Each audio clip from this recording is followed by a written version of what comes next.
And a great way to end the week of shows here on the Steve Malzberg Show. One of my favorite people, and I don't know how many times I've told folks to read her books. We're joined by Christina Hoff Sommers, resident scholar at the American Enterprise Institute, author of the bestseller, The War Against Boys, How Misguided Policies Are Harming Our Young Men. And hello, Christina.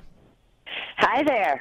Good to talk to you as always. You know, this has been a crazy week. Maria Shriver had this, I don't even know what the heck it is, and she goes on NBC and she talks about how women are under attack. I'm transformed back to the 80s and the early 90s, and Hillary Clinton says women are going backwards, and we have to have a push to make sure that, you know, women get the proper education and blah, blah, blah. And I'm thinking, what, they're not calling on them when they raise their hands again? We've been through all this. We've been there. We've done that. And then I saw your column about masculinity. But before we get to that, what are they trying to pull here? Why this resurgence? Is this a coordinated effort in conjunction with Hillary, her campaign for the presidency?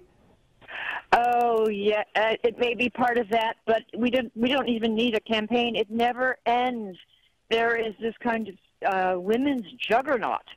And it's fueled by misinformation and all sorts of theories about what's wrong with men and exaggerating women's victim status. And I mean, the Maria Shriver report talks about the problems of single mothers and how they struggle economically, and never once mentioned the importance of fathers. If you could, you know, strengthen marriage and restore fathers to the home, that doesn't come up in any significant way. So it isn't even helpful. Yeah, I said, what is this? Am I, deja vu? What's going on here? But anyway, and then you wrote a brilliant column, and it talks, its masculinity is more than a mask, and you're talking about this documentary or some sort that's coming out, The Mask You Live In. What's this going to do? What more feminization of our little boys? Yes, it's an effort by this rather charismatic filmmaker, Jennifer Siebel Newsom. I think she's married to Gavin Newsom in California, and she is using her talents to produce a documentary to rescue young men from their masculinity. She thinks that they are captive to a narrative of maleness that renders them depressed and dangerous to themselves and others.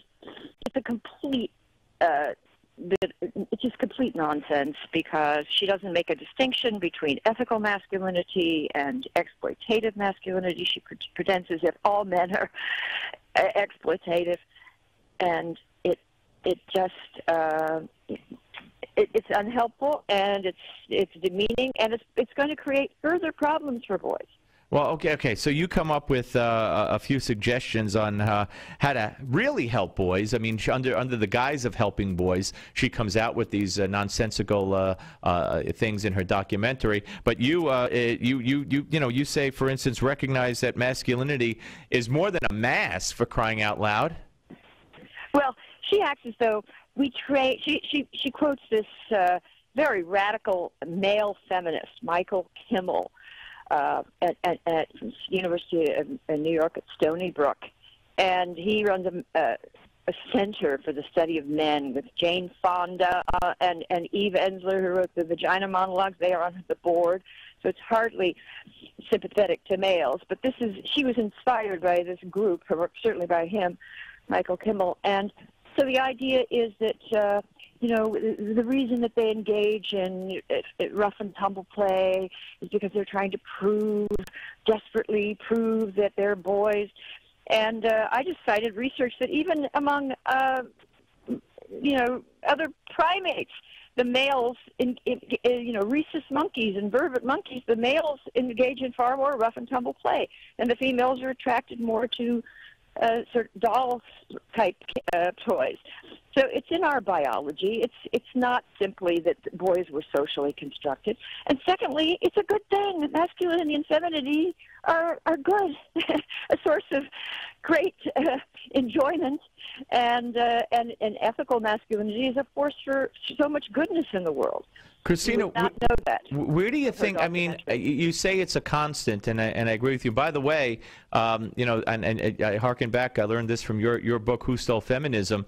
Super Bowl Sunday is 2 weeks from this Sunday, and the Ms. Foundation put out this phony press release. I believe it said in your book that you know, more men beat their wives and their girlfriends on Super Bowl Sunday than any other day, and NBC went with it on the Super Bowl, and it turned out it was all made up, right?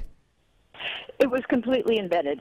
It was like a game of telephone tag where someone told, I guess it was a feminist group, had a press conference and made this allegation. Was it the Ms. Foundation, or am I wrong? No, okay. It was, it's too complicated. Okay. The Washington Post did a great expose. Ken Ringel, a fantastic journalist, did something very unusual with a feminist victim statistic. He checked the facts, and it turned out to be just misinformation. It got into the media echo chamber. But it got so far that in the Super Bowl in the 90s, NBC ran a public service announcement urging men of America to remain calm during the game as if they were going to explode and attack their wives and so forth. It was absurd, but listen, Chris, typical. It's completely typical. Keep on doing what you're doing. Don't ever be silenced, because we need you out there. Christina Hoff, Sommers, resident scholar, American Enterprise Institute, author of The War Against Boys, How Misguided Policies Are Harming Our Young Men. Thank you. Thank you so much. Have a good weekend, everybody. Steve.